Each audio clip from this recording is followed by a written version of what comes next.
അപ്പോൾ hello guys, ഇനി ഞാനൊരു മൈൻഡ് റീഡിംഗ് ആയിട്ടാണ് വന്നിരിക്കുന്നത്. അപ്പോൾ നമുക്ക് തുടങ്ങാം. 2 മൈൻഡ് റീഡിംഗ് ആട്ടോ. First mind reading. ഇപ്പോൾ ഞാൻ ഇത് പറയാം.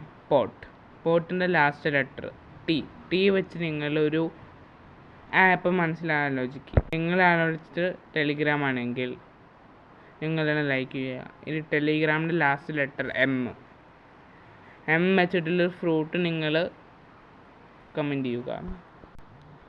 അപ്പോൾ നിങ്ങൾക്ക് മാംഗോ കിട്ടിയെങ്കിൽ എന്നെ ഫോളോ ചെയ്യുക, എന്നെ സബ്സ്ക്രൈബ് ചെയ്യുക. അപ്പോൾ ഗൈസ്, അടുത്ത മൈൻഡ് റീഡിങ് എന്താണെന്ന് വെച്ചാൽ ഞാനൊരു കളറിലെ പറയാം. റെഡിൻ്റെ ലാസ്റ്റ് ലെറ്റർ ഡി. അത് വെച്ചിട്ട് ഫുഡ് നിങ്ങളൊരു മനസ്സിൽ വിചാരിക്കുക. നിങ്ങൾ വിചാരിച്ചിട്ട് ദോശയാണെങ്കിൽ ലൈക്ക് ചെയ്യുക. ഈ ദോശയുടെ ലാസ്റ്റ് ലെറ്റർ എ വെച്ച് നിങ്ങൾ ഫ്രൂട്ട് മനസ്സിൽ വിചാരിച്ച് അത് കമൻറ്റ് ചെയ്യുക. അപ്പോൾ നമുക്ക് അടുത്ത വീഡിയോ കാണാം. Bye guys.